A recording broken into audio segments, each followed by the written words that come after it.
Wonderful. Thank you for joining us today, which this sixth lecture in this course on firms and development.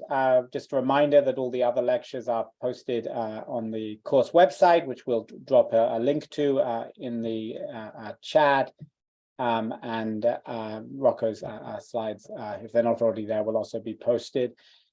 So we're very lucky today to have Rocco Machciavello, who undoubtedly is the world expert on topics related to firms, contracts, and development, which is what he's been talking about. How does this link into some of our broader discussions?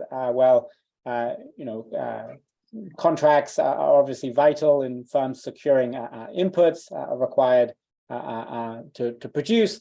And as we kind of showed in the first lecture, potentially poor contracting environments lead to distorted input use, maybe a misallocation of various inputs in the production process.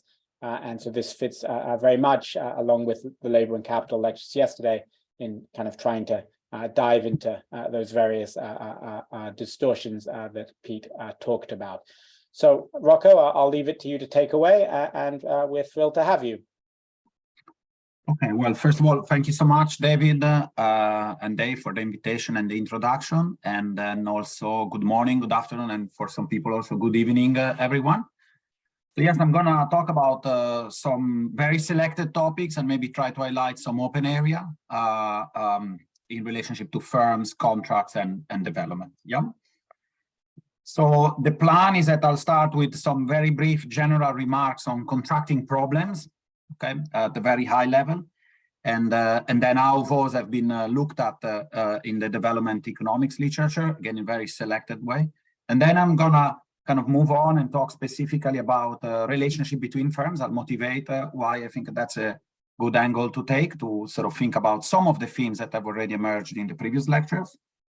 And then we'll particularly focus on studies that look at the dynamic incentive compatibility constraint that are kind of embedded, if you like, or at the foundation of these long-term relationships between firms.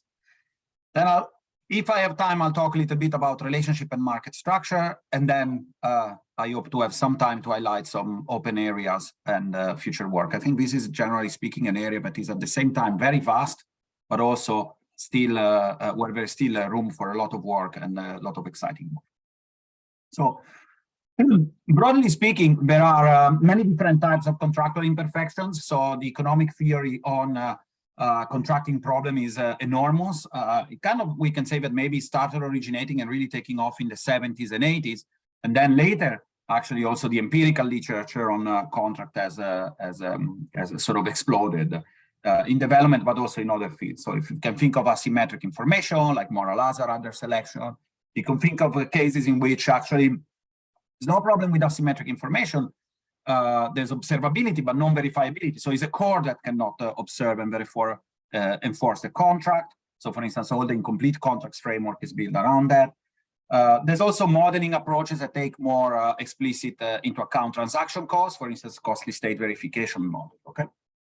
In all these cases, however, we can say, at least in a very vague sense, that markets are incomplete. That is, not all the things that matter are adequately priced, okay? They cannot be put in a contract and we cannot have prices sort of that reflect the opportunity cost of resources, if you like, adequately. So, obviously, most of you will have heard examples in insurance market, thinking in terms of the Arrow-Debreu framework. Others will have seen sort of credit markets in which there is adverse selection, and therefore the sort of pecuniary externalities that risky borrowers impose on other borrowers in the markets.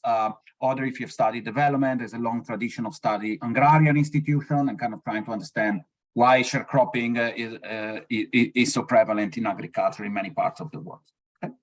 Generally speaking, the empirical literature on contracts has the goal of uncovering the underlying market imperfection, the underlying contractual imperfection, in order to design a better contracting solution, maybe even a better policy solution. And indeed, so what I've just told, I think, is a general about the literature in contracts, but given this type of question and these premises, it's no surprise that historically, in the intellectual tradition in the field, there's been a very tight connection between development of contract economics and the economics of development. Yeah, so for instance, here is a quote. This paper presents a struggling attempt to give structure to the statement, business in underdeveloped countries is difficult. Okay, and I don't know if we can have a quick round of people that can say who recognize the quote. Otherwise, I'll tell you. Anyone recognize the quote? This is in the first paragraph of Akerlof, The Market for Lemons. So this is just an example, say one of the foundational papers in information economics and contractual economics actually had as a starting motivation sort of trying to understand underdevelopment or the fact that it's difficult to do business in India. Okay. And so within development, the empirical understanding of contracts, of course, has improved under our understanding of many different markets. For instance, all the literature on insurance, in particular informal insurance within communities.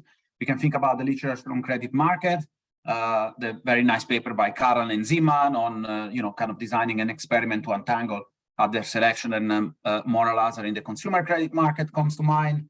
There's a fascinating work on contracting in markets for water, which is a very important resource in agriculture and, kind of plagued by contracting problems of all types. And then already I mentioned sharecropping and many others. And of course, among these, there's also been work, and this is where we are going to discuss a little bit more during this lecture, hopefully, on contracts and firms, okay? So how contracting problems affect firms' performance and organizations in developing countries. The literature here, I would say, is a little bit smaller maybe than some of the other literature in development that looks at contracting problems that I've just mentioned. So I'll just kind of mention three kind of, I would say by now, classic, relatively early work in this trend. So the first one is the Banerjee-Duflo nowadays classic study on reputation effects in the software industry in India. And that's a paper essentially that shows how variables that are arguably correlated with reputation, think about, for instance, the age of the firm, very strongly correlate with the type of contracts that these software development firms end up getting. Okay, and one nice thing about this paper is that very much like it's kind of customary or traditional in development, the authors went out there to collect their own data. They conducted a survey of about, if I remember correctly, a bit more than 120 firms, maybe about 150 contracts. So that this approach of sort of, it's hard to study contracting problems by just relying on sort of off-the-shelf data. I think kind of echoes a little bit some of the themes that Eric has talked about in maybe lecture 2 on upgrading and sort of the need to try to measure things directly. Chris Woodruff, who yesterday told us about credit markets and returns to capital, of course, after his PhD was one of the, he was doing a lot of work on contracts. So for instance, there's this fascinating paper that he has on vertical integration in the Mexican footwear industry, where basically by distinguishing across different segments, women's versus men's shoes, he tries essentially to test for and distinguish between the different theories of the firm. And then, we could say that maybe the work also on capital market imperfection. So for instance, the work by Abhijit Banerjee and Kaivan Munshi in looking at misallocation of capital in the tier poor industry is also kind of related to contracting problems, because ultimately the capital is an input. Money is particularly fungible, maybe as an input, but there is still an input. And so the kind of contracting problem that plug capital markets often also do plug other input markets. So that's kind of, if you like, a special case of most likely the kind of credit market imperfection they discuss in that paper originate from some underlying contracting problem. Okay. Now there's been, of course, more recent contribution, and I'll cover those later. Both theoretical argument and empirical observation kind of suggest that repeated interaction can help firms to overcome or ameliorate or assuage, if you like, these contracting problems. Okay. So again, to mention two early papers, specifically on relationships, and which is going to be the focus of my lecture and development. John Macmillan and Chris Woodruff had really a landmark and now again a classic paper on relational contracting and informal contracting between firms in Vietnam. Vietnam at the time was a very interesting case because it was starting the transition and courts in general were not very well functioning. So they kind of consider a little bit how search cost to search for alternative trading partners, as well as absence of legal enforcement of contract affect the extent of trade credit between these manufacturing firms in Vietnam. Again, this is a case where development economists go to the field, design a survey, and collect original data from the survey. Unlike the Banerjee-Duflo paper, they do not focus on a specific sector. So the questions are kind of more general, if you like. They are applicable to and relevant to many different sectors. And what they document are kind of patterns that are strongly consistent, if you like, with sort of theoretical models of relational contracting. In particular, they show that the longer duration of a trading relationship, which probably correlates with trust, is associated with more trade credit. And so is also the cost of the partner to find alternative sources of inputs. Okay, so partners that have more trouble in finding alternative suppliers are more likely to receive trade credit from their supplier. This again because this difficulty in switching presumably is kind of conducive to some trust. There's a lot of other work, similar work, of course. I mean, the paper is very highly cited. This type of regression has been done in many other contexts. There's a lot of work, for instance, by Marcel Farchand and many other at CSAE at Oxford that look specifically at informal relationship and how they affect the behavior of the organization and the performance of firms in an African context, for instance. And the other point I want to maybe make here is that in a companion paper to this Vietnam paper with Simon Johnson, as well as John Macmillan and Chris Woodruff, they also a little bit, again, through survey questionnaires, they sort of try to consider what is the role of courts. And there what they show is that beliefs in the effectiveness of courts in transition economies actually very strongly correlate with firms' willingness, at least self-reported willingness, to try out new partners. So that might suggest this sort of early survey evidence that, well, although relationships are indeed potentially important to help firms sustain trade, at the same time, it's not that courts, they fully substitute for courts. Courts are still very important, maybe in order to generate an environment in which trading partners feel comfortable experimenting with other clients and suppliers. Okay, so now what I will, having kind of wrapped up this very broad introduction to some of the themes and the, if you like, more kind of classic work in this field, again highly selected, of course. I will now focus on recent work specifically on firm relationship. Okay, and I will try to sort of highlight as much as possible in a little bit more precise way the connection between this topic with things that have already been discussed in the previous lectures. Okay, but maybe this is a good moment to take a quick pause to see if there are any questions before I sort of move on. Hi, Jonathan. Yes. Hi, thanks, Rocco. I was just interested, you mentioned trust, and I saw you published recently on informal contracts. I wonder whether you might comment between formal and informal contracts and the relationship then of social networks to that. For example, the Indian networks in East Africa and in Southern Africa, and other places that seem to have contributed to trust in contracting, and whether this has an effect on the larger economy. Because it's just totally anecdotally, I get the sense that part of Nigeria's missing middle is the lack of trust to create larger organizations out of small ones. Oh, not yet. In a few slides, I agree. Is a topic which I'll maybe return very vaguely in a few slides. So I thought it was already in the next slide. Yeah, so there are several interesting issues here with regard to trust. The first one is what is the role? So first of all, we use the word trust in two very different ways, right? And I'll come to that in a second. One is within the context of a relationship, maybe we have in mind some sort of repeated game, and under certain conditions, if some conditions are satisfied, I trust that you will behave in a certain way. And that's one notion of trust. We also use the word trust, however, in the sense of generalized trust, like a social norms. And there's a lot of work that shows that there is enormous cross-country or cross-regional variation in the extent to which these norms are adhered to and to the extent to which people trust each other. So in the lecture, I'm going to specifically talk about the former notion of trust, as it will become clear in a second. So thinking specifically about the pair. However, I also think that the generalized trust of the societal norms are very important to think about how trust in a bilateral pair emerge and under which condition parties will end up trusting each other.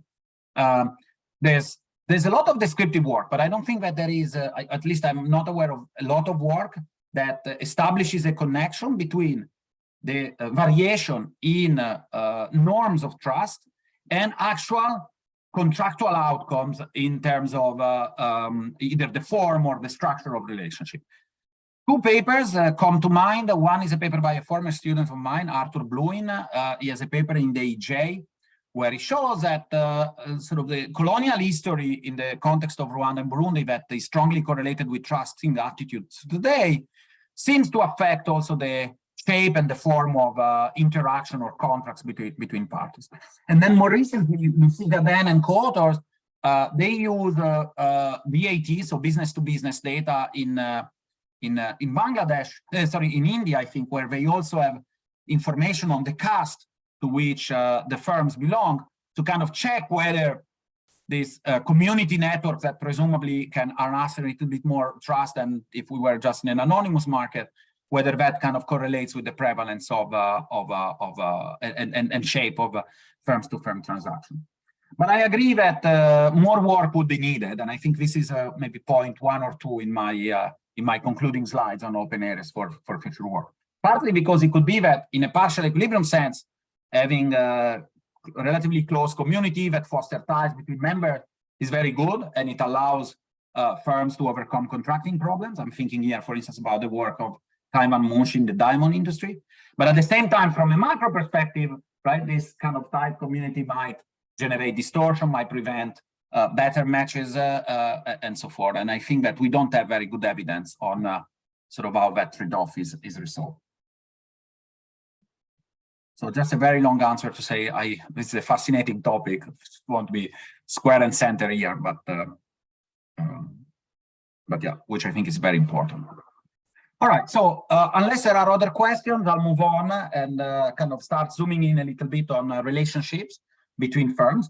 And I plan to first motivate why do a little bit more in detail, why it might be important as a development economist to think about this relationship between firms. And then I'll talk about some empirical work, some more recent empirical work. So, building on Williamson, won his Nobel Prize for sort of introducing transaction cost economics and the study of governance forms into mainstream economics. We can think, roughly speaking, that there are 3 broad governance forms to organize transactions, right? A given transaction can be organized in the spot market. That's kind of what we teach in our EC 101. It could also, the same transaction, of course, could be organized within a firm. So instead of using the price mechanism and decentralized sort of information to allocate resources, we use authority. Okay, that's typically in EC 101 what we put into a black box is the production function, but of course is what instead is the object of study of other fields. And then in between these two extremes, So the market that uses prices to allocate resources and firms that use hierarchies or authority to allocate resources, there are long-term relationships between firms, or what Williamson referred to as hybrids, okay? And there, they are neither firms nor market really, because certainly they are not market in the sense that the price is not the only thing that is used to allocate resources. There's a lot of bargaining, there's a lot of discussion, there's a lot of kind of coordination. But at the same time, because the two parties are separate, there's no formal authority of one party over the other. So there's no sense in which a supplier can tell their customer what the customer is supposed to do, or vice versa. I mean, at least outside the scope of whatever is in the enforceable contract.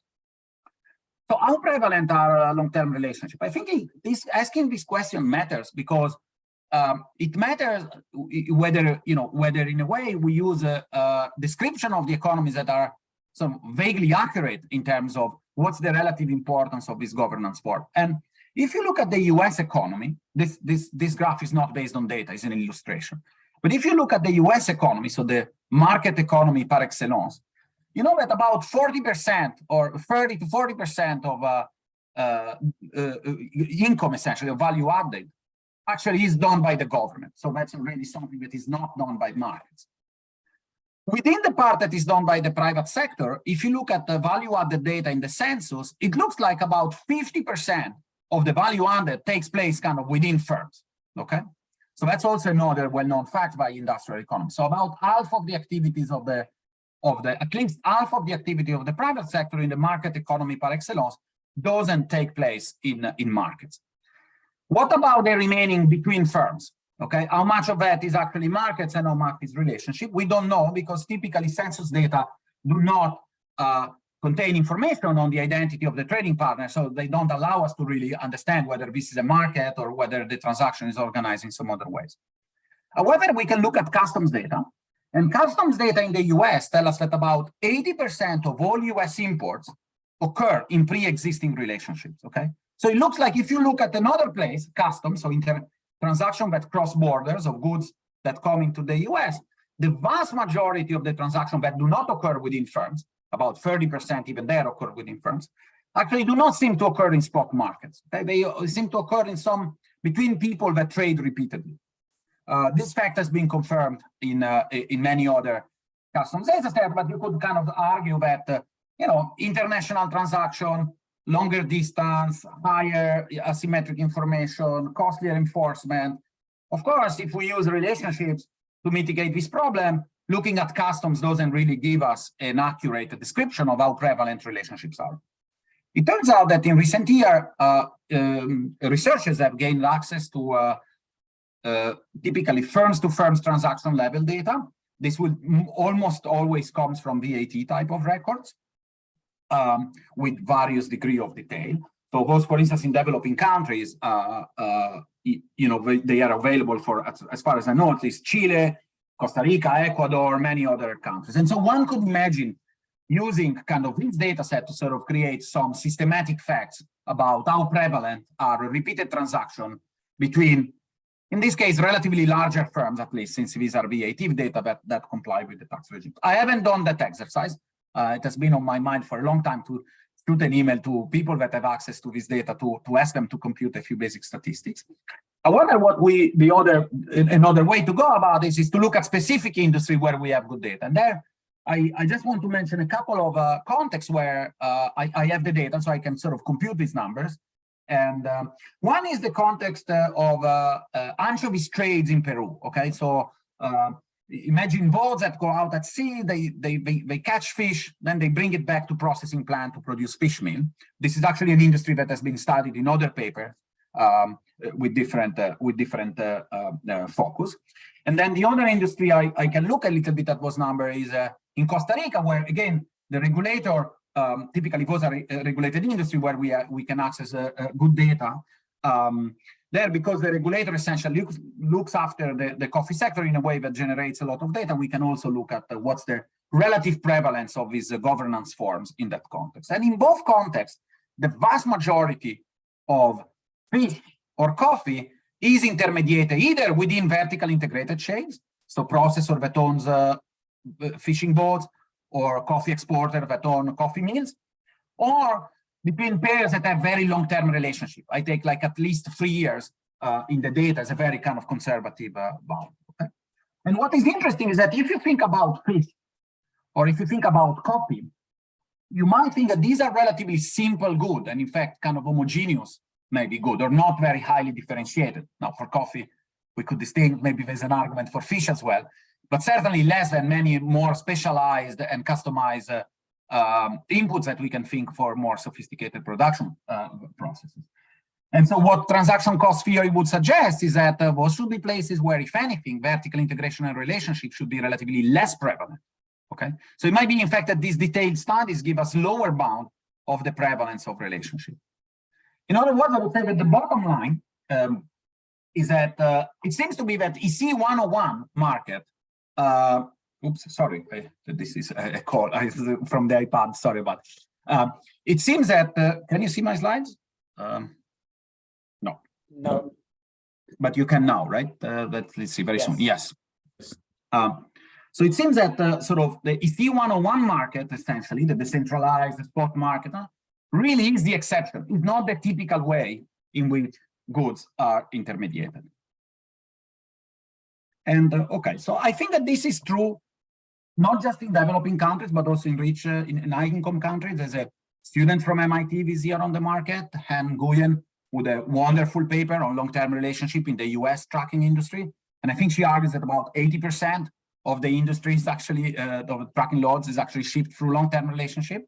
So tracking, US, maybe contract is not the, so I believe that this fact that I mentioned in these slides is kind of quite pervasive. Now, why it might be particularly important, if that's the case, to study relationships in developing countries?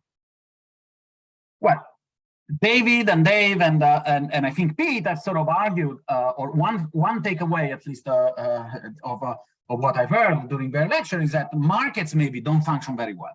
Yeah.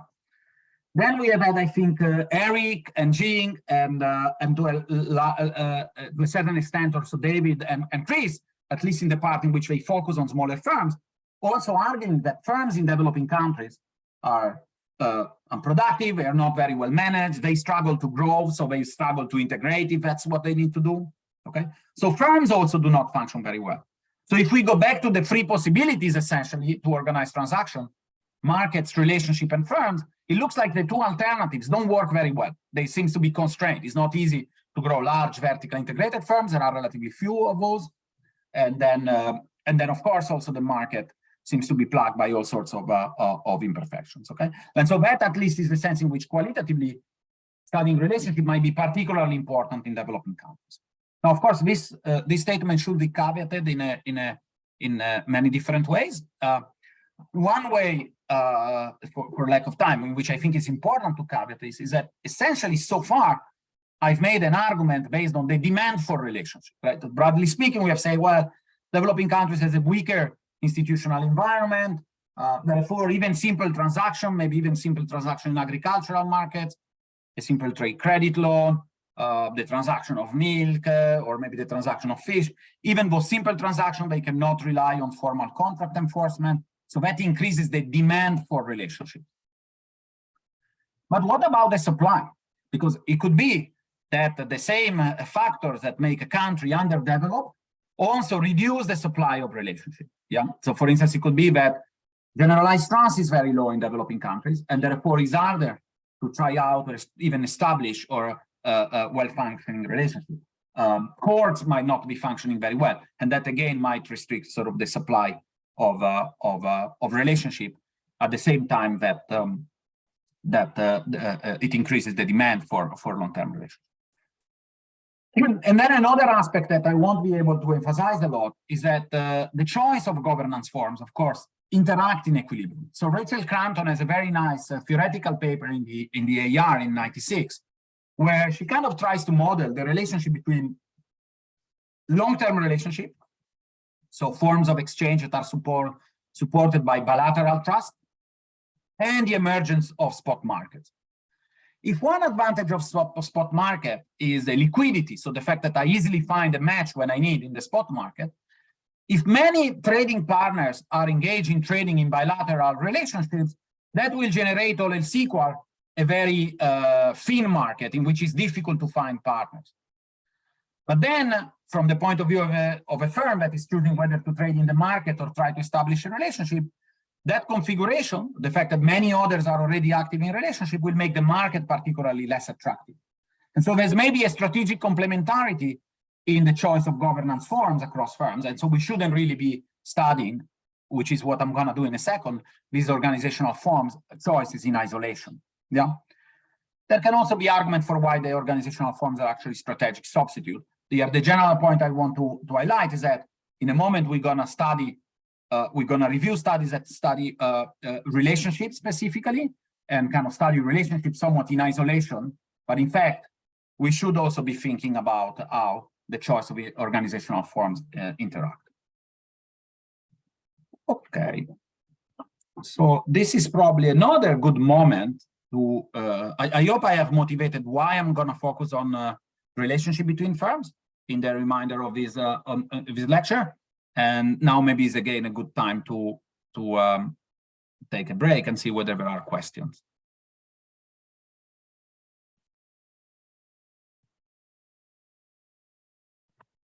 I don't see any questions, so I'm gonna move on. Okay. So now what I'm gonna do is that I think this is kind of the main part of what I was hoping to cover today. Having motivated why it might be useful to study relationship, I'm gonna try to be a little bit more formal, okay, in thinking about relationship and how to provide an approach to study long-term relationship between firms empirically, okay? And then I'll try to connect this work with some of the themes that have come up in the earlier lectures. So as Jonathan has sort of already alluded before, we think that we are talking about essentially relationship based on trust. There are two different notions of trust. Here is another very nice quote from Canataro, again, kind of seemingly relating the problem of underdevelopment to a problem of lack of trust. There's economists think about trust in two different ways, either as a norm, say generalized trust, reciprocity, that is enormous literature and lab evidence supporting that notion, or within the context of repeated game framework. From now on, I'm going to go down the repeated game framework route. There are many models of repeated games to kind of capture this intuition that repeated interactions help to form trust and overcome contracting problems. However, all these different models, some emphasizing only enforcement problems, other emphasizing insurance consideration, some emphasizing asymmetric information and so forth, all these models rely on a common insight, namely the idea that the future rents are necessary to deter short-term opportunism, okay? So the simplest model that captures this intuition, of course, is the repeated prisoner dilemma. Yeah, suppose you have two players. I'm playing a prisoner dilemma, an infinitely repeated prisoner dilemma with David. If we both cooperate, I get payoff C. If I deviate and he cooperates, I get payoff D. But then maybe after he sees that I have deviated while he was expecting me to cooperate, then maybe, you know, he's also going to defect. And then if we both defect, I get payoff P. Okay. So, of course, I'll be willing to cooperate in this framework only if the payoff of cooperating today and then keep on doing so in the future is bigger than the short-run temptation to defect, okay, which gives me payoff D, but then, of course, being followed by a period of punishment, okay? So we can rearrange this expression, and we see that the parties will be able to cooperate if the value of the relationship, that stuff that is in the future, okay, is bigger than the current temptation to deviate. And again, this is a very simple model, certainly a very simplistic model even, but this tension between current temptation that arise from the fact that actions are non-contractible and future rents is what underpins all model of long-term contracting and repeated interactions, okay? And the problem, if you're interested in doing empirics, of course, is that neither the future value of the relationship nor the right-hand side, the temptation to deviate, are directly observed in the data. And there are various reasons why they are not directly observed in the data. One simple reason typically is that on the equilibrium path, we are cooperating. If we expected not to cooperate, there wouldn't be a relationship in the first place. But then if we are on the equilibrium path, punishment and defections are not supposed to arise. So you're not even supposed to see those in the data. Yeah, at least if you take the standard framework. So we need to find kind of to think a little bit more carefully about how we're going to study relationship empirically. So one approach to measurement, of course, has been to say, well, let's give up on this and let's simply try to proxy for the this future value of the relationship, for instance, using relationship age, so either measured in calendar time or a past transaction. I would say 90%, maybe 95% of the literature actually follows this approach. And it's an approach that is very intuitive because if two parties have traded repeatedly, of course, presumably they have more trust. I mean, this future value that is what allows them to overcome current temptation is kind of larger. However, I have to say that the key, of course, in the model is not the past age per se, right? Is this future, is the promise of having this future rents in the relationship. And so in a way, we might say that relational trade is different from repeated trade. I always buy my sandwich in the same cafeteria at the LSE, but there's really no relational trade. So there's a lot of repeated trade there. If you get access to their till records, you see that Rocco keeps purchasing from them, but there's no relational trade. There's no future expectation of what they are supposed to do and what I'm supposed to do, other than what is kind of implied by sort of the social norms, if you like, of buying croissant in London. Okay. So there are other approaches. One is to kind of try to write down specific models and then derive proxies from this model for the prevalence of these rents. Another approach that is very related to what Eric has been discussing is to simply go out there and try to measure directly what are these informal promises that parties make to each other. Okay? And then presumably one could imagine also different types of other ways of sort of uncovering empirically whether there are relationships. For instance, we could simply estimate structural models and then kind of let the model kind of allow us to back out this V. Or we could imagine try to use natural experiments, okay?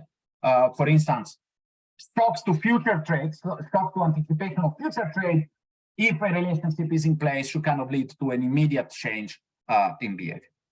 So now I'm going to talk a little bit about a couple of papers that I've written with the different co-authors, with Amit Morjaria, who is now at Kellogg, and with Arthur Bluin, who is now in Toronto, that kind of try to take specifically this dynamic incentive compatibility to constraint to the data and trying to learn from that.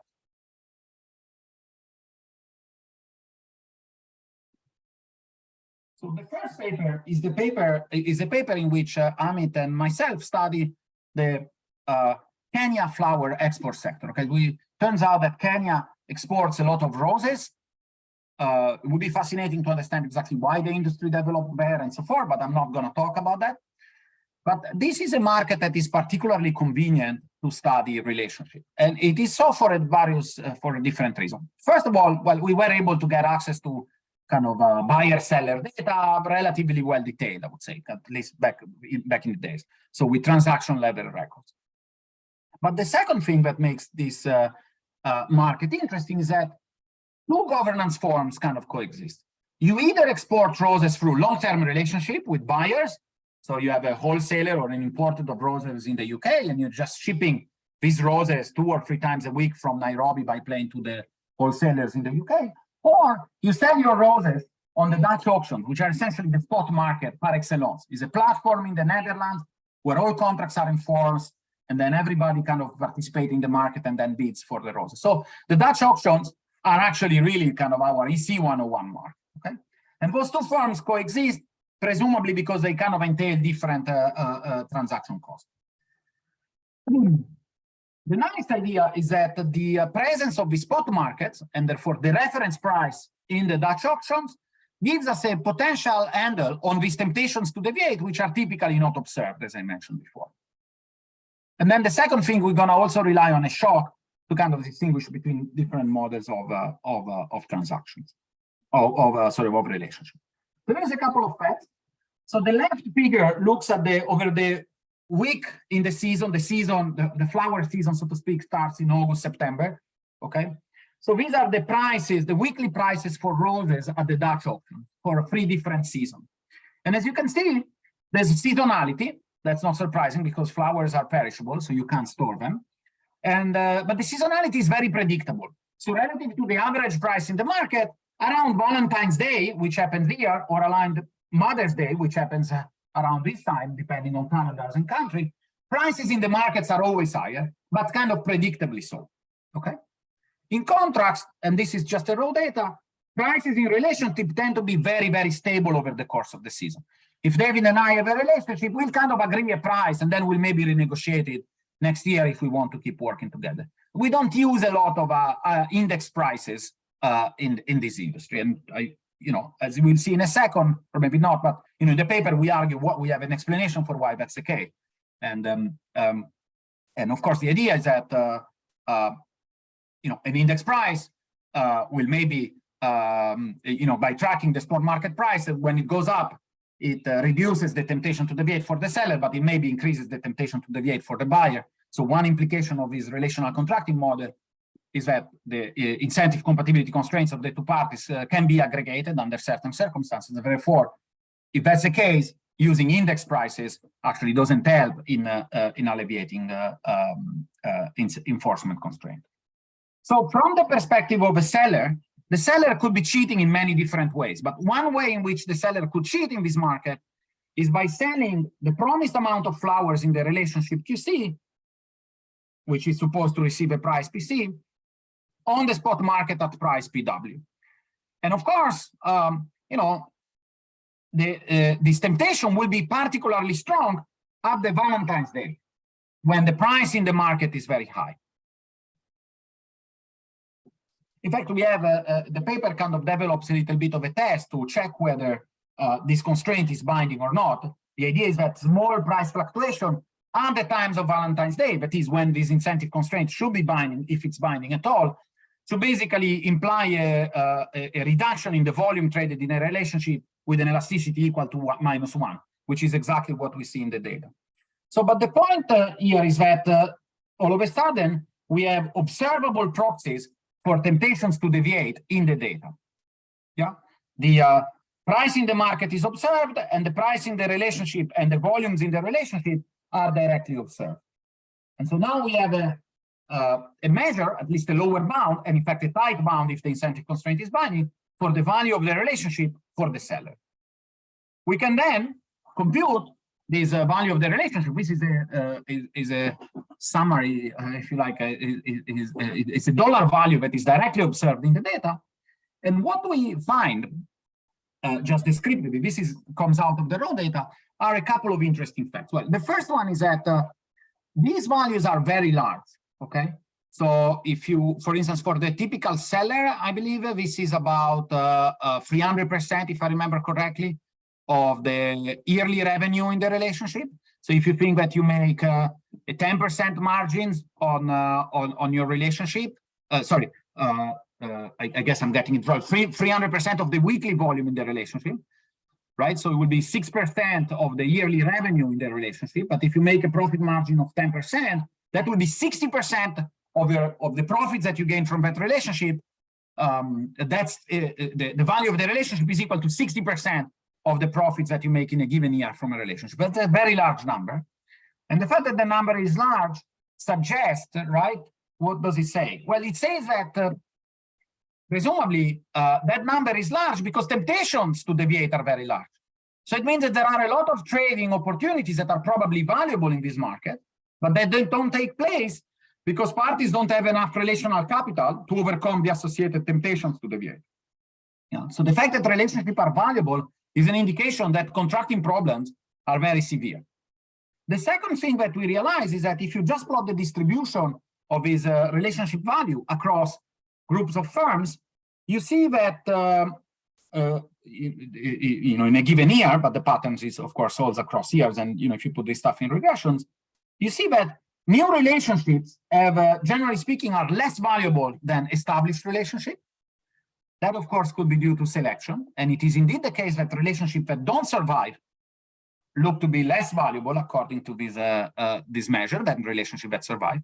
But it turns out that even if you control for selection, relationship value increases over time. So in this industry, what happens is that over time, as David and I kind of keep trading together, maybe the first year we'll be able only to stretch by a certain amount how much we can sell it to each other at Valentine's Day. The year after, he trusts me a little bit more, I trust him a little bit more, we'll be able to stretch more and more and more and more, okay? Because that's essentially our proxy for relationship value. And then finally, we kind of use a sudden supply shocks that prevented firms from being able to harvest flowers. This was due to a post-electoral violence, to kind of try to understand, okay, there are these relationships, they appear to be very valuable, their value increases over time. What could be the underlying mechanism that generates these forces? And in principle, there are many models of a relationship.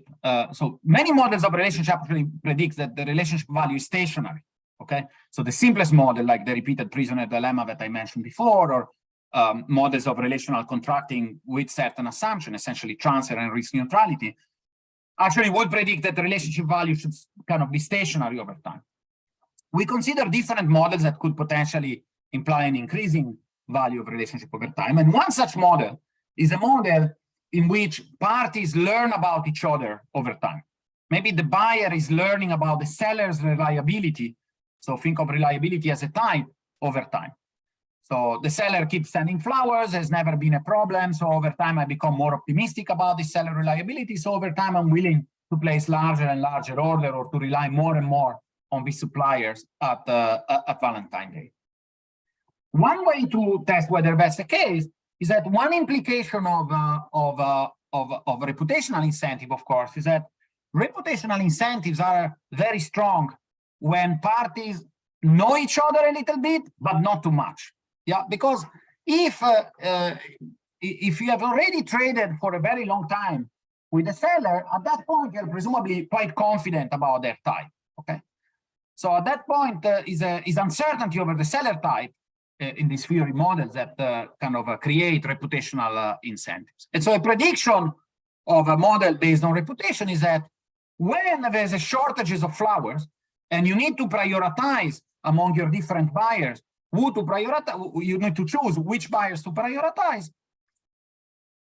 Very young buyers, so buyers that you haven't traded a lot with, their relationship is not very valuable yet because they don't trust you that much. And right, we are at the early stages of the relationship and the relationship is not very valuable. So maybe there's not large incentive to try to protect those given that you have to give up on something.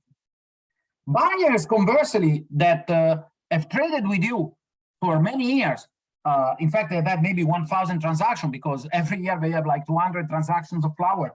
They've all received already flowers from you 1,000 times. They're not going to infer much about your reliability during the time in which you really struggle to produce. And so it is really those buyers with whom you already have a somewhat valuable relationship, but you haven't yet established your own reputation that you'll try to prioritize during the time of crisis, okay? Now, of course, so it turns out that this is what we find in the data.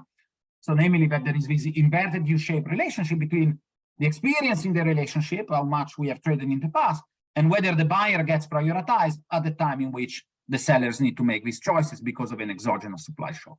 There's other evidence that sort of corroborates this idea that in this market, it seems that one reason why relationships are important is because probably trading directly over, remove transaction costs. You don't have to send the flowers to the Netherlands. But then once that happens, it exposes party to lack of contract enforcement and to opportunism. And one model that is consistent with the value of relationship is the idea that we kind of grow over time confidence in our partner reliability. Okay. Now, in this, Rocco, yes. Could I just ask a couple of Q&As? Yes. So thanks for. There's a couple of people who've been asking about the role of intermediaries. We see them as being very common in developing countries. Do they play a role in long-term relationships? And a second question more directly on the flowers paper is, what are the sellers getting out of their long-term relationships? Is it a promise to buy at low season or when margins are bad? Yes, thanks. These are both great questions. Okay, on the first one, yes, intermediaries are indeed very important, and anecdotally in many industries, certainly in the industry that I've looked at. And I think one possibility is that another implication of these models of reputation is that there are economies of scales in reputation in many contexts. So it could be that given that many firms in developing countries are small firms, all else equal, are at a disadvantage in trying to create a reputation. That's something that I'll maybe mention again in the last slides as an open area for future work. But if you grant me that this speculation is correct, this kind of theory-informed speculation is correct, then there is a natural role for intermediaries, because to the extent that intermediaries aggregate business, they might sort of have a slightly larger scale, and they might have an advantage in sustaining relationship and sustaining reputations in relationship. And in fact, there's some theory work, for instance, Pranab Bardhan and Dilip Mukherjee and the third co-author, but unfortunately I don't remember, have a model of this in the AJ a few years back. So yes, intermediaries are very, very important. And one possibility, there might be many other reasons, of course, right? So reputation is not the, contracting problems that make reputation valuable are not the only thing that is going on. But that could be a reason. And then there was the second question instead, which was about, yes, what do these exporters get from relationships? The pair kind of benefits by saving on one way to think about the Kenya context, that the pair benefits by saving on transaction costs. That is what generates the rents in the relationship. Then how the rents kind of materialize for the business, right? How we split those gains, that will vary across relationships. One way would be to simply share some of the gains in the forms of higher prices. I believe my co-author Amit has a more recent paper looking at Ethiopian data in the flower industry, and he does find that prices inside the relationship are slightly higher than the average spot market price. That wasn't the case during the period that we examined with the Kenya data, if I remember correctly. So it could be that the value comes in the form of an assured demand, right? Or a very stable prices, for instance. So it might come in the form of some kind of insurance, either demand insurance or more stability in cash flows for the seller. Yeah. Any other? And actually, this is an important question because in different contexts, of course, the value of the underlying source of the value of the relationship will be different.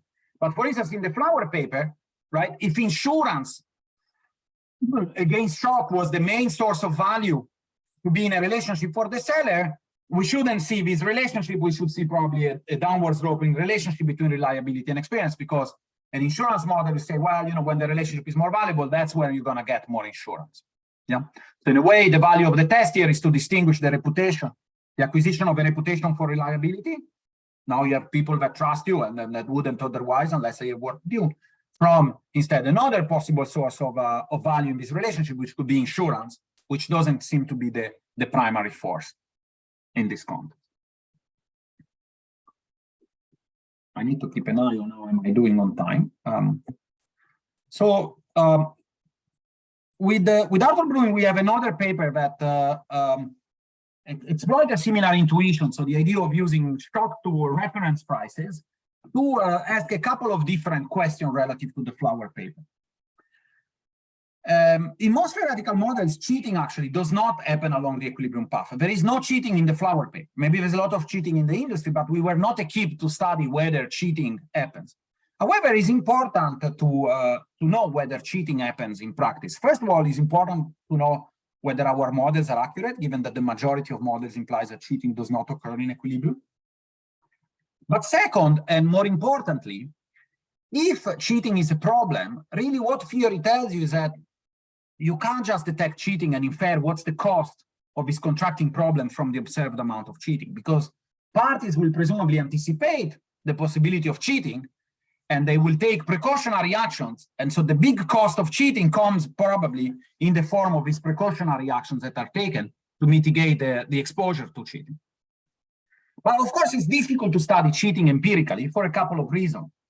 The first one is that typically data set records the trade that takes place, not the trade that was supposed to take place. So we don't really know whether there was, if you like, a contractual default, okay?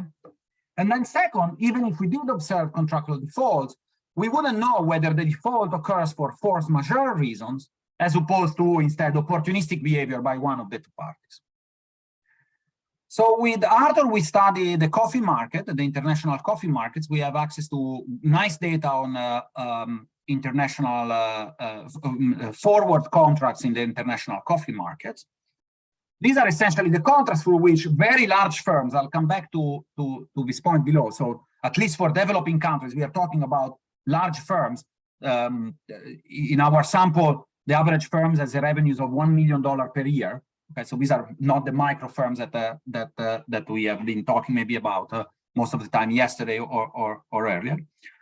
So these are large firms that sell coffee through forward contracts. A forward contract is essentially a promise that I'll deliver coffee to David Atkins, say, in 6 months, okay? And we're gonna exploit this intuition that the default will happen when market conditions change sufficiently to place a relationship outside its self-enforcing trade. So essentially, we go back very much to the same type of incentive compatibility constraint that we had before. This is the quantity that I've promised to David. This is the price in the contract with David. This is now the price, the world market price for coffee, okay? And the nice feature of coffee, of course, is that these are forward contracts, so with a certain delivery date. So what matters is the spot market price at the delivery date, relative, of course, to our expectation, which are observable because at the time in which we wrote the contract, we know what is the future market price quoted for the delivery date. And so the seller, roughly speaking, will default on the contract, okay, if market prices vary in such a way that this incentive compatibility constraint can no longer be satisfied. So you see that the prediction here, well, there are two different types of contracts in the market. There are fixed price contracts in which the price in the contract is, oops, sorry, I moved the,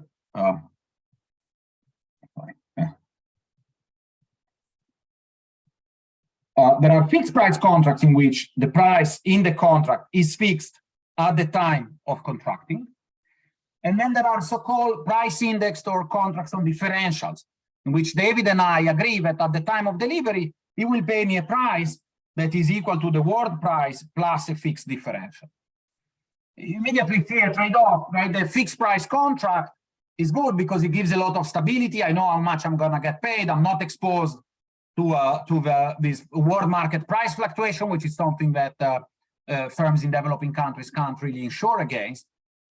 At the same time, the problem is that the fixed price contracts potentially creates this problem that if market prices changes a lot, then the seller might want to default on the forward contract. So we have this prediction, and if you just look at the data, that's exactly what we find in the data. Again, this is raw data.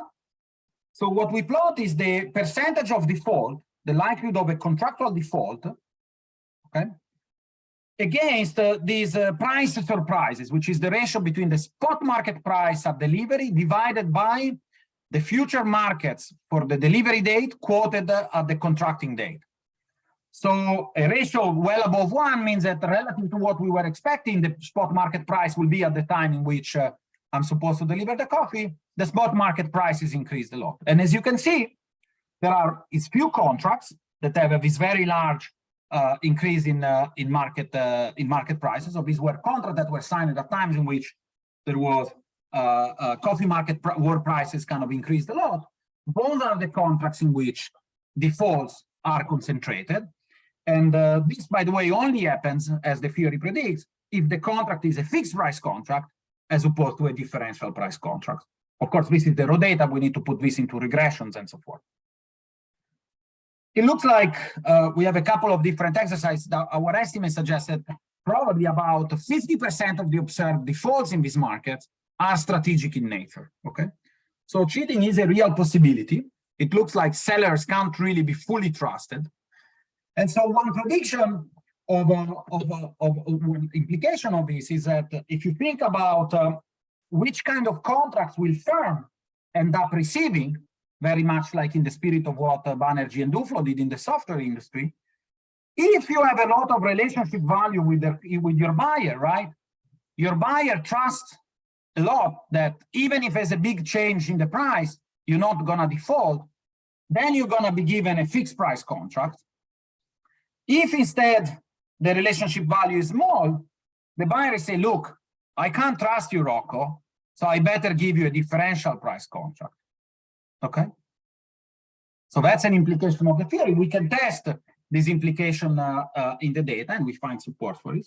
But notice that this has a couple of interesting implications. The first one, of course, is that it's the better relationship that sign fixed price contracts, right? So they test, so we detect strategic default in a way on those relationships that are very strong. And that because they are very strong, they trust each other and they bother or they're there to sign fixed price contract.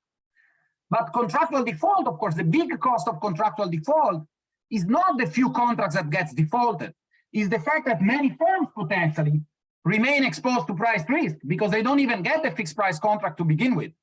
So here the possibility of contractual default exposes these very large firms to a missing insurance market, okay?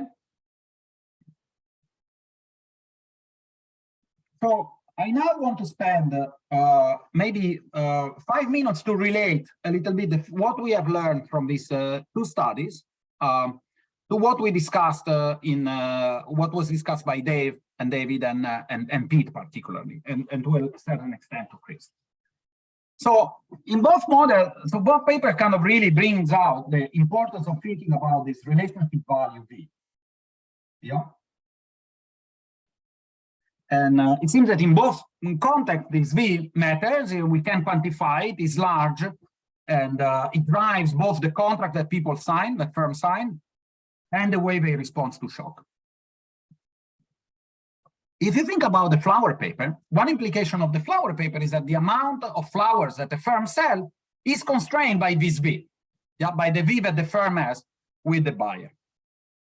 So that obviously relates, I think, to wedges that Dave talked about and that I think were implicit, well, not so implicit, actually, quite explicit in Pete's discussion as well. So in other words, contracting problems give us a lens, or give us, if you like, a micro foundation or a way to think about wedges, and in particular to think about heterogeneous wedges across firms. In the context of flowers, what do I mean by wedges? Of course, the fact that you know, when I'm solving the problem of the firm, right? The firm faces a constraint. They are not able to sell as much as they would like, so they can't really equate marginal revenues to marginal cost. That's the sense. And the gap between marginal revenues and marginal cost will depend on this V, which is presumably heterogeneous across firms, and so the wedge will also be heterogeneous across firms. Now, of course, in the context of the flower paper, you might say, but Rocco, you told us that these firms also sell on the spot market. So it could be that the marginal flower is always sold to the spot market, in which case everybody pays the same price, there's no wedge. Well, if that was the case, that would be true. However, notice that the average revenue, right, still will depend on the mix of V's that you have in your client portfolio.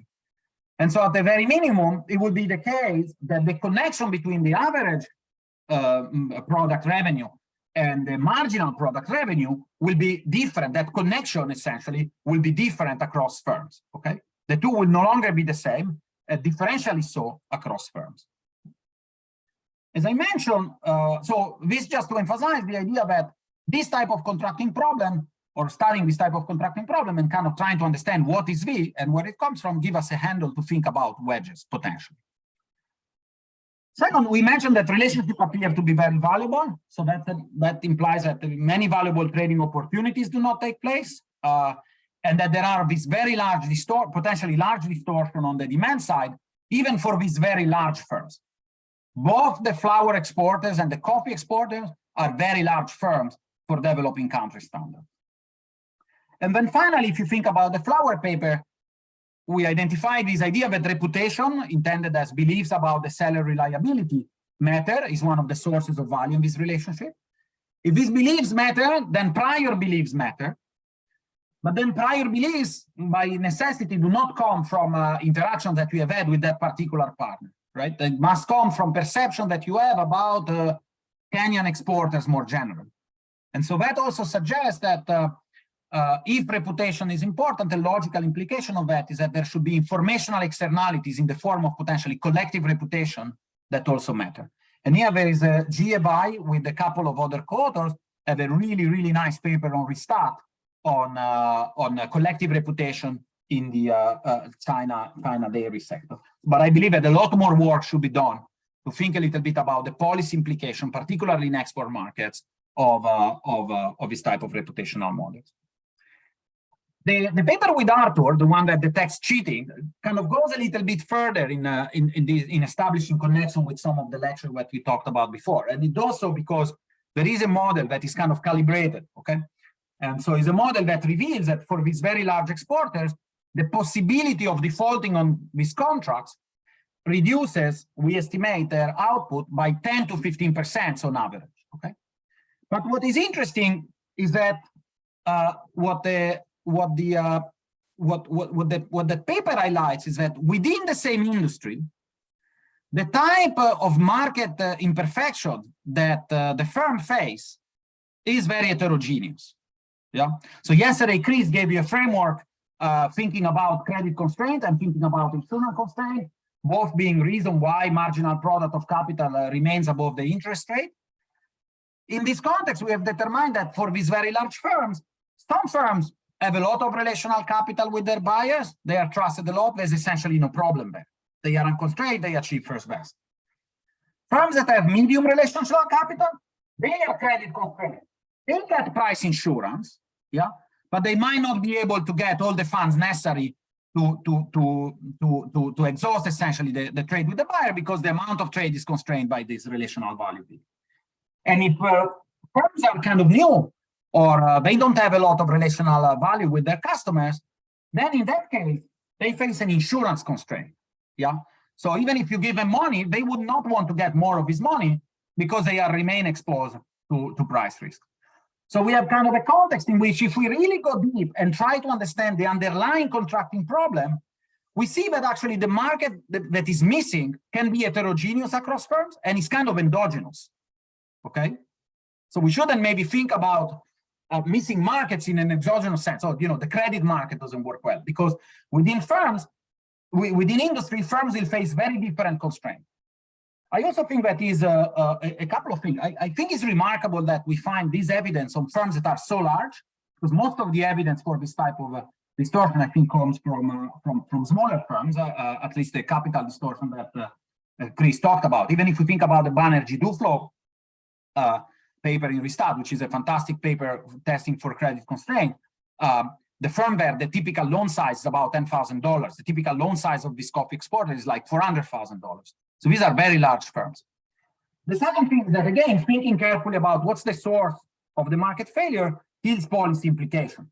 For example, it is policy implication if you're trying to develop tools that help these large firms to hedge risk.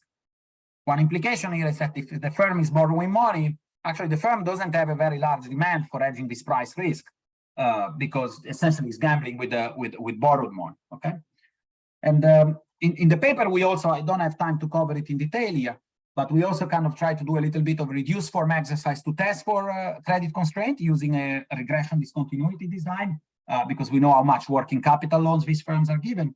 And we do find evidence that some of these firms are credit constrained. And when that happens, the fact that the firm is credit constrained because of this contracting problem downstream actually tends to lower the price that the firm can pay to its suppliers. And the suppliers are farmers. So what that suggests, I mean, this is very preliminary evidence, it's only the appendix, is that contracting problem at the export gate actually kind of reduce welfare way up further up the chain in this context and impose externality on the smallholder farmers. Yeah. Okay, so far we have I've tried to argue that relationships are widespread in many contexts. We can learn a lot if we think about relationship. There's a lot of work on this. We can learn quite a bit, I think, specifically if we think hard about taking dynamic incentive compatibility constraint to the data. We have discovered, at least when we were able to do that relationships are very valuable. We have then maybe tried to make this connection that these relationship values are heterogeneous across firms, in fact, they are heterogeneous even across relationship, and they might give us a land to microfound and even endogenize wedges and market imperfections that have been discussed in the previous lectures. And then I gave you a couple of examples. For lack of time, I don't give you more, that kind of really understanding the source of the market imperfection might also yield very specific policy implication. I think this is, again, a good time to take a little bit of a pause before I move on to the next session and to concluding remarks. So let me take a look at the Q&A, and if you have questions, of course, fantastic. Dave, yeah. Thanks, Rocco. Yeah, I'll read out one question from the Q&A. Okay, yeah. So it comes from Luis. He's asking, a common complaint by small producers in developing countries is about intermediaries keeping most of the value generated at their expense. Usually I would think of this as a consequence of intermediaries' market power. Can one make a theoretical case for their high share being based on the fact that it is they who invested in a long-term relationship with the final buyers? So I don't know if Dave has picked this question because he knows I love this question. Luis, this is a great question. Not only a theoretical case can be made, I think that we need to try to make empirical kind of tests for whether that's correct or not. There's recent work, I'll mention it later on in the slide. So this is actually exactly what's coming up, not with intermediaries, unfortunately, but I'll discuss both. Exactly, kind of, there's recent work, of course, interested in kind of understanding how market powers of these intermediaries depresses prices paid to farmers, okay? This is work that deploys IO tools. Michael Rubens has a wonderful paper in the Chinese tobacco industry. Zavala also has a paper. Well, Lauren Falcaut, I think Lauren will talk a lot about those issues. A lot of these papers, which are absolutely fantastic, focus, if you like, on a specific market friction, which is market power. Yeah, concentrated buyers downstream, they have market powers, marked down, farmers get lower price. One could make the argument, however, that is in a lot of these agricultural chains, price is not the only thing that matters, right? Farmers might receive loans from their buyers. Farmers might receive insurance. They might receive inputs and so forth. And it could be that a certain degree of market power is needed in order for these buyers to provide these services to the farmers. And if that's the case, indeed, there's going to be a trade-off. And that's exactly what we're going to look at now in the next slide, okay? I have a couple of other questions. So since Luis already allowed me to talk about the next slide, let's see. So I have Michelle, can we think about the relationship between firms in developing countries and their suppliers in the same way? What is the V to suppliers in this case? I think, so the example it's true that in terms of methodology, none of what I've said in the flower paper or the coffee example kind of are specific to developing countries. But in both cases, the context are developing countries exporters towards richer countries. So I think conceptually, yes, we can definitely apply, I think, very similar conceptual framework to developing countries. I think if that was the question. Now, of course, if one was able to do the same study in the same industry in rich and poorer country, would be fascinating, right? To compare whether relationships are more prevalent in poorer countries than in richer countries, whether the relationship value is larger in developing countries than in richer countries, and so forth. But unfortunately, I'm not aware of people yet that have attempted that exercise. In the coffee paper, we had some cross-country variation because the exporters come from different countries. But coffee is only produced by developing countries. And to be fair, although we were pushed to look for correlation between institutional quality of the exporting countries and relationship value, I'm not comfortable kind of extrapolating any of the patterns that maybe appear in figure 15 of the paper. Yeah, but it's a great question. Rocco, maybe I can just summarize the other two. Yes. I mean, this maybe will come later, but both John and Gulruk are interested in asking you to say a bit more about policy implications. John is talking about sort of efforts to improve courts and industrial court systems. Gulruk is wondering what policies would increase incentives for firms to write better contracts. Okay, these are, if I can, let me go, and then at the next break, I'll answer. Not I'll answer. The answer is that I don't know, but I think those are both great questions. I have some thoughts about it, and I think that they are kind of priority areas for work, really. And I can think also of, I mean, one could imagine some experiments, and I know that some experiments are ongoing some experiments with courts. For instance, Chris is doing, I think, work in Mexico that is fascinating with courts and labor contract. There's also other type of experimental work with courts, not necessarily focusing on relationship. We could imagine digital platforms sometimes helping with contract enforcement, at least kind of with the spread of information and reputational incentives. And I think that there is ongoing work also on that. There are also, it would be fascinating to put together the data to exploit either cross-sectional variation in courts performance, like in India or in Brazil. There are nice papers that use that variation with kind of firm-to-firm data to kind of try to understand how the effectiveness of courts impact relationship.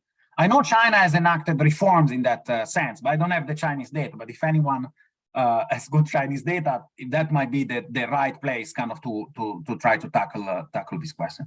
Having said that, as we'll see in a moment, I think the implication of a world in which relationships are important, the theoretical implication is not that perfect, or improving contract enforcement will necessarily improve market functioning. Okay, and we'll get back to this in a second. Okay, so we have talked about these Bs, right? And so far, I've simply said, well, there are these Bs, this relationship value, they take them as given. We have tried to learn about them, how large they are, whether they correlate with contract choice and all that. But so far, I've kind of taken them as exogenous, okay?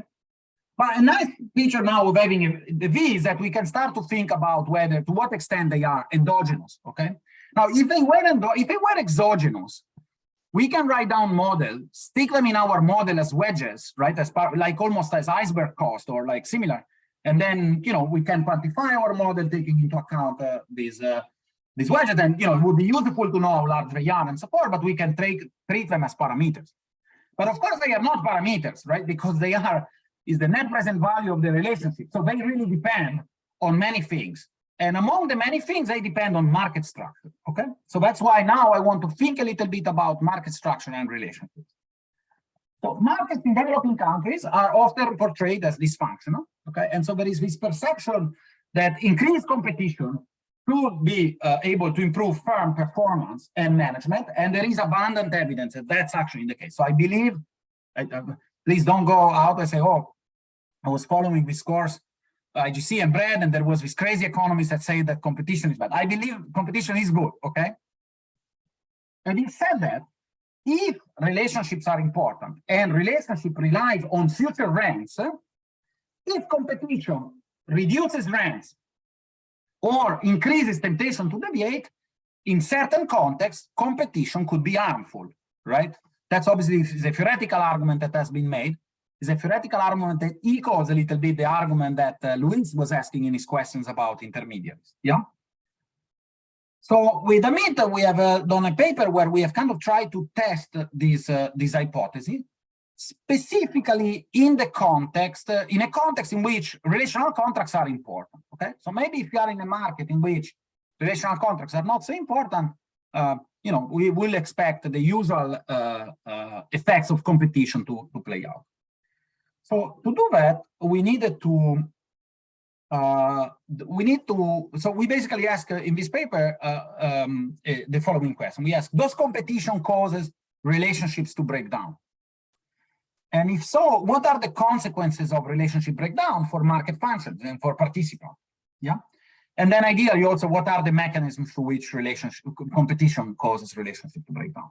Now, this is a very tricky set of questions to go after because, well, first of all, you have measurement problem. You need to go out there and measure this relationship. That we do a survey, fine.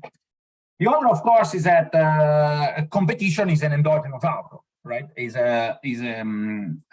market structure, which is endogenous. So what we tried to do, we tried to look for a context, which for us will happen to be the Rwanda coffee sector, in which relational contracts are important and in which we might be able to come up with a relatively good instrument for competition, okay? So we studied the Rwanda coffee sector. There are about 400,000 smallholder farmers scattered around the country. And then the government kind of, the sector essentially is liberalized. Rwanda has been doing very well. So there's been a lot of kind of coffee washing station or coffee mills. This is the first stage processing of coffee that have been entering the sector. And that because coffee needs to be processed within hours of harvest, these meals are all scattered in the countryside. Yeah. So, well, I'll show you a map maybe later on. Oh, here is a map of Rwanda. I don't know if you can see the yellow dots are where the mills are located. Yeah. You see, the mills need to go very close to where the coffee is produced because the coffee needs to be transported to the mill within hours of being harvested. So that gives us nice geographical variation. There will be some mills that face a lot of competition because they are in zones that are very densely populated by mills relative to the amount of coffee that can be produced. And mills instead maybe that are a little bit more isolated and therefore face a little bit less competition.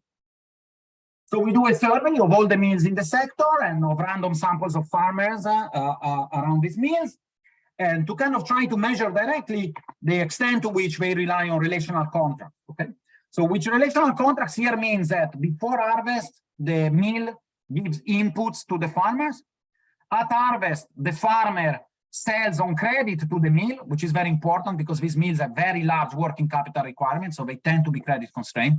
So if the farmer supply on credit, that relaxes the credit constraints for the mill. And then finally, whether after harvest, the mill makes a second payment, so repays the trade credit and provide other services. And basically what you find is that, first of all, these measures of relational contracting, so the extent to which farmers and mills rely on these interlinked transactions that are clearly non-enforceable in these contracts, very strongly correlates with mills' performance, yeah, unit cost, capacity utilization.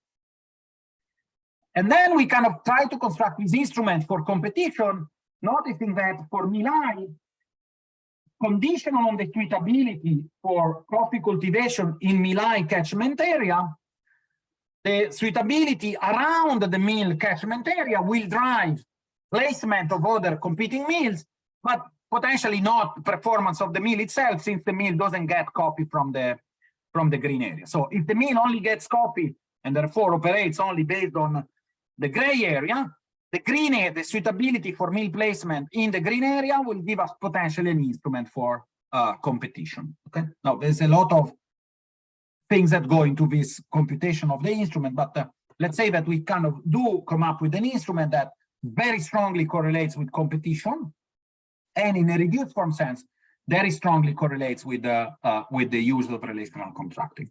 So what we find is that conditional suitability for coffee and mill placement in their catchment areas means that are surrounded by more suitable places. That's kind of what helps us also a little bit with the argument. So if you're a mill that is surrounded by very good places, it turns out that you have lower and more erratic capacity utilization and therefore higher processing costs, so your performance is worse.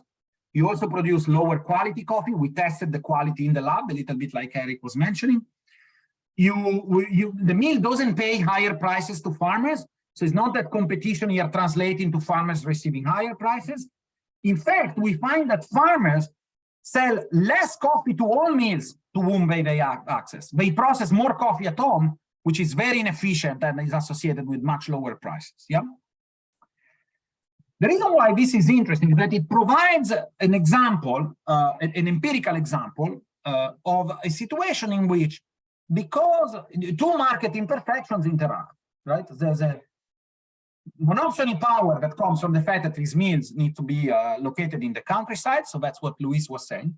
But at the same time, the fact that this market power might be needed, or a certain degree of market power might be needed in order to sustain these relationships that are then valuable because of all the other services that they produce, that they deliver to the farmer. Yeah, this is all reduced form.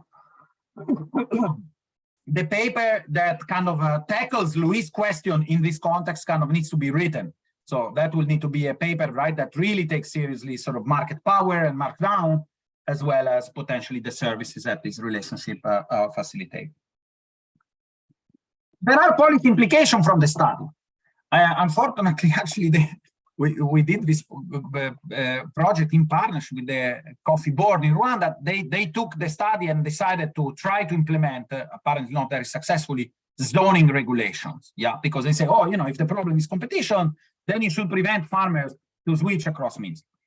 That, I don't think, is the policy recommendation that comes out of the study, because what the IV is picking up is the effect of an extra mill, right? Is the effect of an extra mill, when on average mills already face 4 to 5 competitors. The first best, of course, would be to have a contract enforcement, which is a little bit what the Costa Rica regulation does, okay? It would be to facilitate farmers and mills to rely on formal contract enforcement in sustaining this type of relational contract. But the theory tells us that imperfect contract, so improving contract enforcement will not necessarily improve market functioning unless it completely eliminates the contracting problem. And the reason is that if formal contract is imperfect, right, formal contract could be used as the outside option should the relationship break down. And so should you try to improve formal contract enforcement, but only partially, you might actually end up hurting relationship, because what you are doing is that you are improving the outside option, the default option, right? And therefore preventing the relationship from achieving the surplus that they needs to be achieved. This is not a correct, so with contract enforcement, I don't know of any evidence that tests this prediction, okay? But the logic is similar to the literature that argues that improving, for instance, information in the market can facilitate collusion. And there is evidence for that, okay? So it's a very similar logic, and it's the logic that works through the outside option that is used in the relationships, okay? So I think an implication is that, yes, we can think about policy implication of these studies, and I think trying to find cheap ways of improving contract enforcement should be a priority. But we need to be mindful that theory doesn't tell us that necessarily improving contract enforcement will improve outcomes. Very much like improving competition might not improve outcomes, or improving information might not improve outcomes, yeah?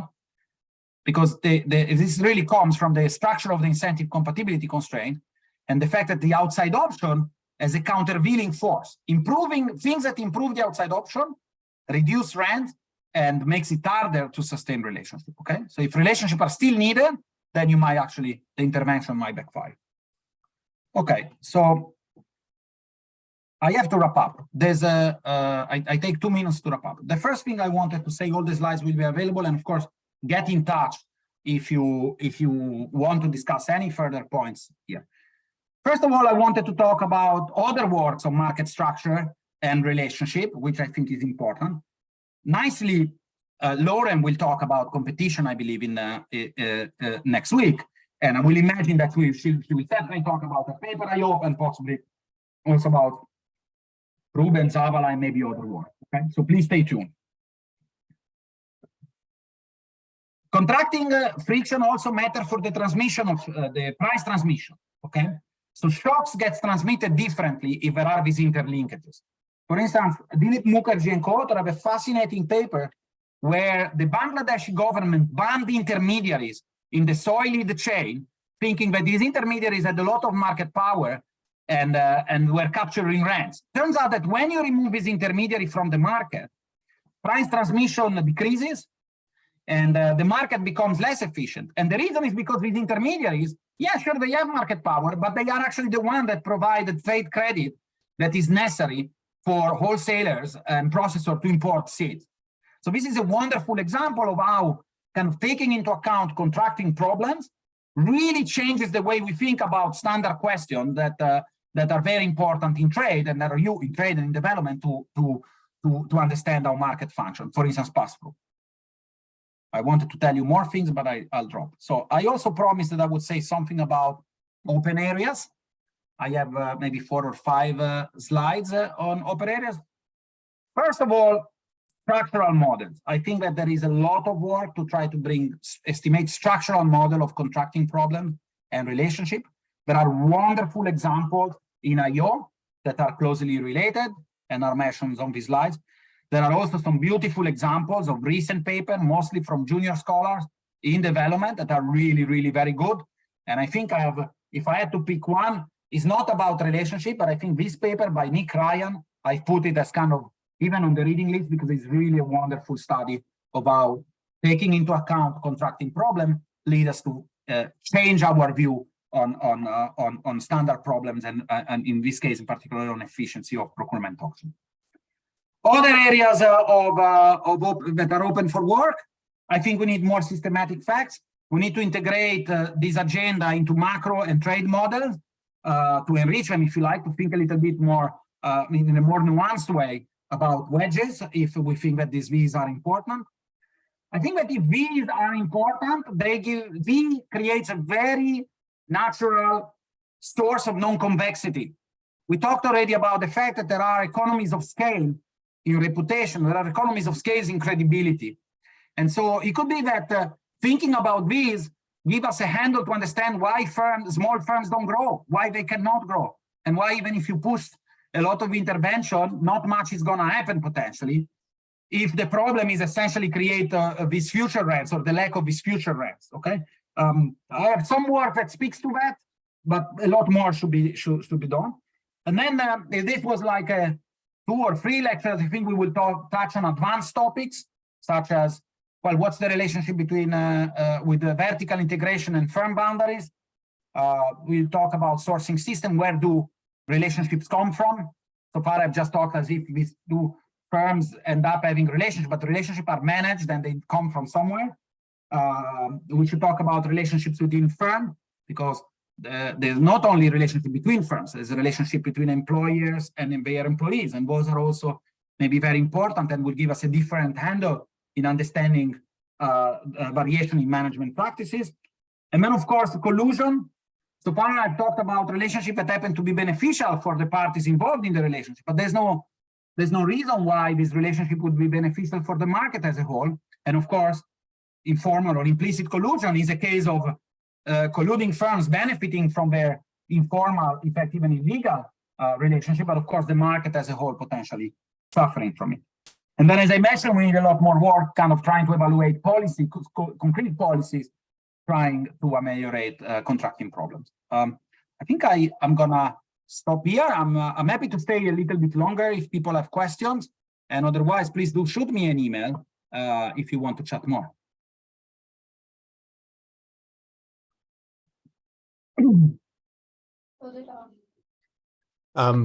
I think given our need for credibility here, we will have to stop things. We've already gone over by a minute, despite Rocco's generous offer to chat further. But those who have remaining questions, you know, I'm guessing Rocco wouldn't mind answering them on email. He's even kind of explicitly offered to do that right here. And Rocco, we're grateful for that. And above all else, we're grateful for, you know, everything you've done the last 90 minutes. This is, I know, a huge amount of work for you, and it's also huge value for us, for students interested in this topic for many years to come. So thank you. And again, thanks everyone for joining us. So we will meet again next week on Thursday and Friday at 10 a.m. EST. Hope to see you there, and thanks for joining us today. Bye. Yeah, thank you, everybody. Yeah, shoot an email if you want. Thanks, Dave, and thanks, David, as well.